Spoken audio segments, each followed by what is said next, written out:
জয় শ্রীকৃষ্ণ। সবাই খুব ভালো আছেন, সুস্থ আছেন, স্বাভাবিক আছেন। স্বাভাবিক থাকতে হবে, আরও স্বাভাবিক থাকতে হবে, তাই জন্য এই ভিডিওটা বার করা। দেখুন, রাহু মঙ্গলের এফেক্ট আমরা পাবোই, কোনো কিছু করারও নেই, কারণ 5th হাউসে এসছে, আমাদের মূল ত্রিকোণ হাউসে চলে এসছে। প্রথমে কিছু অ্যাস্ট্রোলজিক্যাল কথা বলে নিই। যারা অ্যাস্ট্রোলজি সম্পর্কে কিছু জানে তাদের ক্ষেত্রে এটা ইন্টারেস্টিং লাগবে, আর যারা জানে না তারা 2-3 মিনিট এই কথাটা একটু শুনে নিন। তারপরে যে মেন কথা যেগুলো আপনারা শুনতে চাইছেন, যে আলটিমেট ক্যালকুলেশনস কী আসবে, তার প্রেডিকশনস কী হবে এবং তার রেমেডি আমরা কী করব, সেই নিয়ে আলোচনা করব। আমরা রাহু মঙ্গল নিয়ে অনেক আগেও এরা ভিডিও বানিয়েছি। প্রত্যেক বছর মানে যখনই রাহু মঙ্গল এফেক্ট আমাদের বিভিন্ন হাউসে হয়ে থাকে, তখন আমরা সেই এফেক্ট পেয়ে থাকি, সেটা নিয়ে আলোচনা করেছি। অনেকটা সঠিক হয়েছে আমাদের প্রেডিকশনস, আর আপনারাও প্রাণ ভরে মন খুলে আশীর্বাদ করেছেন, লাইক করেছেন, শেয়ার করেছেন, কমেন্ট করেছেন। তো এবার শুনুন, এর আগেরবারে আমাদের রাহু মঙ্গলের এফেক্ট বা অঙ্গারযোগ তৈরি হয়েছিল 6th হাউসে, এবার তৈরি হচ্ছে 5th হাউসে। কথাও হবে 5th হাউসে। 6th হাউসে যখন ছিল তখন মঙ্গলের নিজের রাশিতেও হয়েছিল, আমরা তার বিভিন্ন এফেক্ট পেয়েছি। আমরা লাস্ট যদি দেখি গত 2 বছরের মধ্যে বহু ডিভোর্স আমরা দেখতে পেয়েছি, কোর্ট কেস দেখতে পেয়েছি, মামলা দেখতে পেয়েছি, আমরা শত্রুতা ফেস করেছি প্রচুর। এবং আপনারা নিজেরাই বুঝতে পেরেছেন বৃশ্চিক রাশির কারো না কারোর কিছু না কিছু তার জীবনে এইগুলো একটা না একটা জিনিস ঘটেইছে। সেটা অফিসে হতে পারে শত্রুতা, হতে পারে বাড়ির মধ্যে ফ্যামিলির মধ্যে শত্রুতা বা কোর্ট কেস, সেটা হতে পারে নিজেদের বিবাহিত জীবনে অথবা তার বাইরে কোর্ট মানে আপনার বাইরে মানে আপনার জীবনের বাইরে প্রপার্টি কেস, প্রপার্টিতেও কেস আমরা দেখতে পেয়েছি, প্রপার্টিতে বাধা দেখতে পেয়েছি, ঠিক আছে। সার্ভিস লাইফে প্রবলেমস দেখতে পেয়েছি, কারোর কাজ চলে গেছে, কেউ নতুন চাকরি জয়েন করেছে, কেউ দূরে গেছে। এইটা আমরা দেখে এসেছিলাম যখন 6th হাউসে হয়েছিল। 5th হাউসে কী দেখবো সেটা আমরা আজকে আলোচনা করি। ভিডিওটি শুরু করার আগে সবসময় রিকোয়েস্ট করি চ্যানেলকে সাবস্ক্রাইব করবেন, লাইক করবেন ভিডিওটাকে যদি দেখেন, ঠিক আছে। আর লাস্ট অবধি দেখবেন, কারণ লাস্টে গিয়ে রেমেডিটা বলবো। এর আগেও আমরা রেমেডি বলেছিলাম, এবারেও আমরা রেমেডি বলবো। 5th হাউসে যখন হচ্ছে, স্পেশালি 5 নম্বর ঘর, আমরা 5টা জিনিস মনে রাখবো। ফার্স্ট হলো আমাদের বুদ্ধি। এখানে কিন্তু বুদ্ধি চঞ্চল হবে। এবার বুদ্ধি চঞ্চল, সেটা ছোটো বাচ্চার মধ্যেও আমরা তার এফেক্ট দেখতে পাবো, যে অনেক বড় মানুষ, একজন প্রাপ্ত বয়স্ক মানুষের মধ্যে দেখতে পাবো, বয়স্ক মানুষের মধ্যেও দেখতে পাবো তার বুদ্ধির মানে প্রয়োগ তার নিজের জীবনে কিছু না কিছু অসুবিধা হচ্ছে। আচ্ছা, ব্যাপারটা কীরকম? যদি ছোটোদের মধ্যে দেখতে পাই, সেটা তার পড়াশোনায় এফেক্ট পড়ছে, খুব পরিষ্কার পড়াশোনায় এফেক্ট পড়ে, তাছাড়া আর কোথায় এফেক্ট পড়বে খুব বেশি, ঠিক আছে। হয়তো আর অন্যান্য জিনিস তাদের জীবনে যেগুলো ঘটে থাকে দৈনন্দিন, তার মধ্যে আমরা এফেক্ট দেখতে পারি।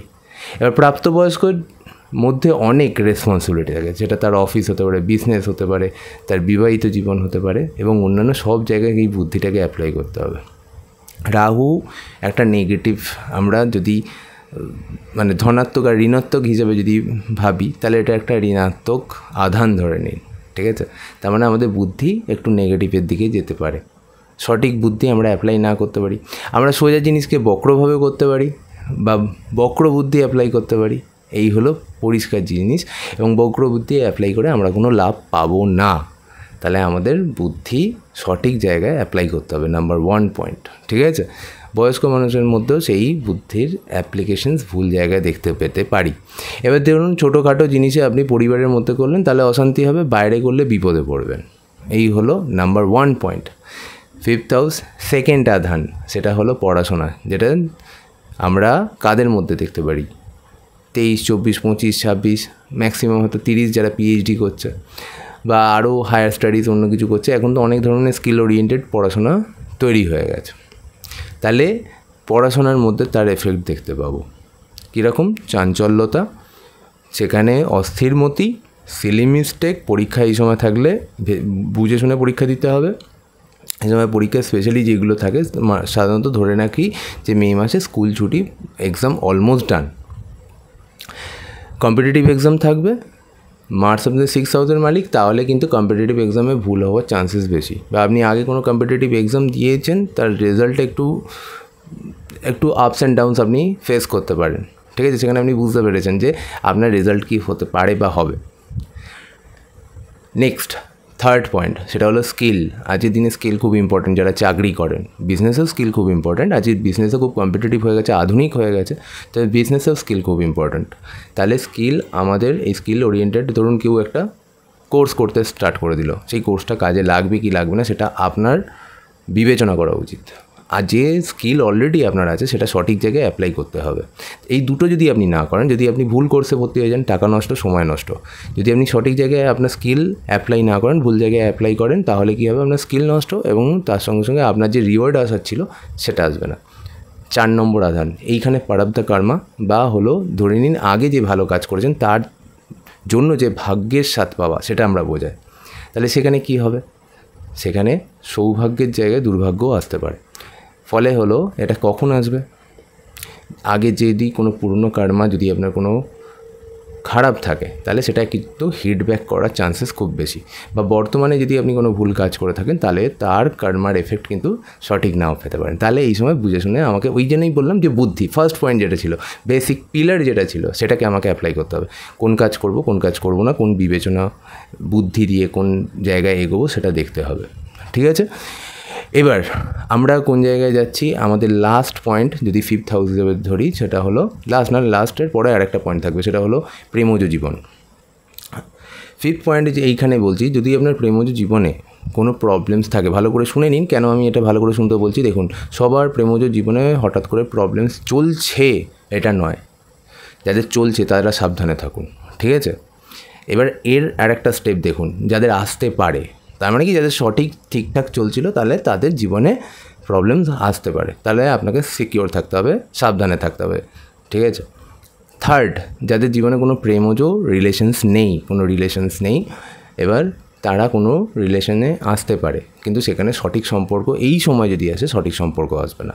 স্টেপ 4, আপনি প্রেমজ রিলেশনে থাকুন অথবা না থাকুন, আপনার কারোর সাথে বন্ধুত্ব আছে, সেখানে কিন্তু মাথা ঠান্ডা রাখতে হবে, বাক বিতণ্ডা যাতে না হয় সেই দিকে খেয়াল রাখতে হবে। এবার হলো এইখানে একটা প্র্যাকটিক্যাল রেমেডি বলি। যদি আপনার লাভ রিলেশনশিপে বা বন্ধুত্বে যদি কোনো প্রবলেম চলে এলো, প্রবলেম আসা মানে কি, বাক বিতণ্ডা শুরু হচ্ছে, তর্কাতর্কি শুরু হচ্ছে, গরমাগরম শুরু হচ্ছে, তাহলে এখানে আপনাকে বুদ্ধি দিয়ে চুপ করে থাকতে হবে। আপনি যদি এই জায়গায় নিজেকে কিছু প্রুফ করতে চান, বা আপনি যার ব্যাপারটাকে যদি স্মার্টলি কিছু অ্যাপ্রোচ নেন, সেটা যদি ভুল স্টেপ হয়, তাহলে সম্পর্ক ভালো হওয়ার জায়গায় বিগড়তে পারে। সম্পর্ক যাতে বেশি না বিগড়ে, তাই আপনারা এই মাসটা, পুরো মে মাসটা একটু কেয়ারফুল থাকবেন। ঠিক আছে, এর থেকে আর পরে যে রেমেডিগুলো, যেটা অ্যাস্ট্রোলজিক্যাল রেমেডি হয়, সেই রেমেডিগুলো তো আমি আপনাকে বলবোই, তবে প্র্যাকটিক্যাল রেমেডি আমার মনে হয়েছে এইটা আপনার সাথে শেয়ার করা উচিত, করলাম। ঠিক আছে, সন্তানের ক্ষেত্রে দুটো জায়গা দেখবেন, দুটোই স্টেপ থাকবে। ফার্স্ট স্টেপ, আপনার সন্তান আছে অথবা আপনার সন্তান নেই, সেখানে আপনি সন্তান চাইছেন, তাছাড়া আর কোনো এখানে স্টেপ নেই। সন্তান যদি আছে, সেখানে তার মধ্যে একটু বিরক্তি, দুরন্ত ভাব, ঠিক আছে, অস্থিরতা, ছটপটে ভাব, ঠিক আছে, ঠিক মতো পড়াশোনায় না বসা, বেশিরভাগ সময় গেম নিয়ে বসে থাকা, ঠিক আছে, এবং অন্যান্য যে কারিকুলাম অ্যাক্টিভিটি সে চালিয়ে যাবে, পড়াশোনাটা বাদে অন্য মনস্কতা, সিলি মিস্টেক্স, এইগুলো আপনারা দেখতে পাবেন, আপনার কথা শুনছে না, এই ধরনের কমপ্লেন্স আসতে শুরু করে দেবে। এবার আপনার বাচ্চা বড়, আপনার বাচ্চা এবার কী হবে, তার দুরন্ত, তার তেজ, তার জেদ, তার রাগ আপনাকে অতিষ্ঠ করতে পারে। ঠিক আছে, এবার আপনি সন্তান চাইছেন, সেখানে আপনার সন্তান চাইছেন, এখানে আবার দুটো পার্ট হতে পারে। চাইছেন, এখনও পর্যন্ত সন্তান আসেনি, তাহলে আপনি সন্তানের চেষ্টা করুন, এখানে আপনার পজিটিভ আসতে পারে। ঠিক আছে, আবার সন্তান চলে এসছে, তাহলে আপনাকে ভীষণভাবে আপনার শরীর স্বাস্থ্য, মন, এই দিকে কিন্তু খেয়াল রাখতে হবে। উত্তেজনা, তার বিশেষ কেয়ার রাখতে হবে। সন্তান যখন এসে যাচ্ছে তার বিশেষভাবে কেয়ার রাখুন, নিজের শরীর স্বাস্থ্যের কেয়ার রাখুন, যাতে কোনো অঘটন না ঘটে, ব্যাস। আর যদি আপনার চার্টে থাকে অঘটন ঘটে, তাহলে ঘটবে, আর যদি চার্টে অঘটন ঘটন না থাকে, তাহলে কখনো এটা ঘটবে না। তার বিশেষ রেমেডি অবশ্যই করবেন সন্তান এসে গেলে। ঠিক আছে, আর যাদের সন্তানের জন্য আপনার অসুবিধা হচ্ছে, এক্সিস্টিং সন্তান দুরন্ত হয়ে গেছে, তার জন্য সামান্য কিছু রেমেডি লাস্টে বলছি, প্লাস আপনারা নিজেদের চার্ট দেখে, মানে তার চার্ট, মানে আপনার সন্তানের চার্ট দেখিয়ে কী ব্যবস্থা নিতে হবে সেটা করে নেবেন, তাহলে ঠিক হয়ে যাবে। এখানেও আবার একটা প্র্যাকটিক্যাল রেমেডি, এমন একটা পরিস্থিতি আপনি বুঝুন যে আপনার সাথে আপনার সন্তানের সম্পর্ক দিন দিন মানে খারাপ জায়গায় যাচ্ছে, তাহলে আপনাকে বিশেষ বুদ্ধি দিয়ে কাজ করতে হবে, মানে বুঝতে হবে যে এরপর আমি কোন স্টেপ নেবো যাতে আর খারাপ না হয়। আর একটা হলো, যেটা হলো যে প্রত্যেক প্রাপ্ত বয়স্ক মা বাবার নিজস্ব বুদ্ধি আছে তার সন্তানকে বিশেষভাবে ট্যাকল করা, সেই এক্সপিরিয়েন্স আপনাদের নিশ্চয়ই আছে কম বেশি, সেইটা অবশ্যই কাজে লাগান, বিশেষ পরামর্শ নিন। যদি কোনো সন্তানের বিশেষ জায়গায় দেখেন যে না তারা খারাপ দিকে যাচ্ছে, তাহলে সেই দিকে আপনার বিশেষ পরামর্শ নিয়ে তার অ্যাকশানে রূপান্তর করতে হবে, কোনো ডাউট নেই এতে।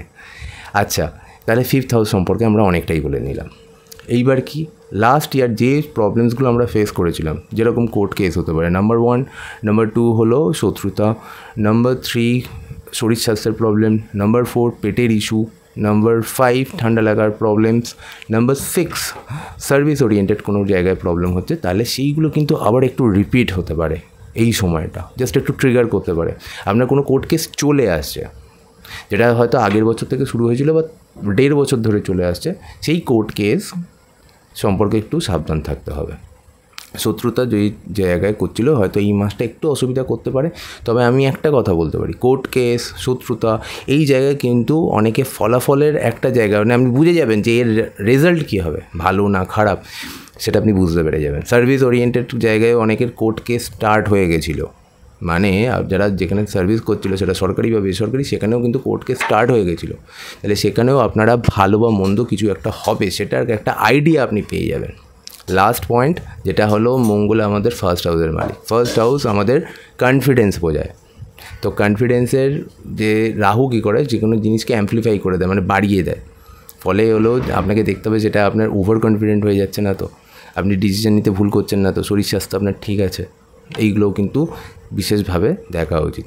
মঙ্গলের দৃষ্টি কোথায় পড়ছে আপনাদের, মঙ্গলের 5th হাউস থেকে মঙ্গলের 4th দৃষ্টি, 4th দৃষ্টি আপনাদের 8th হাউসে পড়ছে। এইখানে কিন্তু ভালো রেজাল্ট পেতে পারেন, মানে যারা ধরুন অ্যাস্ট্রোলজিতে আছে, অকাল সায়েন্সে আছে, ট্যারোতে আছে ইত্যাদি জায়গায় তারা কিন্তু ভালো রেজাল্ট পেয়ে যেতে পারে। অথবা ধরুন আপনার পৈতৃক সম্পত্তি নিয়ে কোনো রেজাল্ট আসার সময় এটা, ঠিক আছে।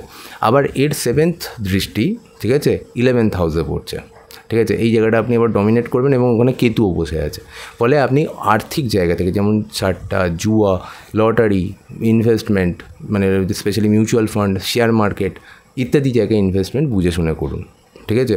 কোনো জায়গায় দেখেছেন লটারি অথবা সাট্টা, জুয়াতে অথবা বিভিন্ন বেটিং অ্যাপসে আপনি কোনো লাভ পাচ্ছেন না, তাহলে এই সময় বিশেষভাবে সতর্ক থাকা উচিত। ব্যাস, এরপর লাস্ট যে দৃষ্টি, 8ম দৃষ্টি, ও পড়ছে আপনাদের 12th হাউসে। যদিও এইখানে আপনি একটা মিক্সড রেজাল্ট পাবেন, আপনার খরচার দিকটা কম বেশি থাকবে, ঠিক আছে।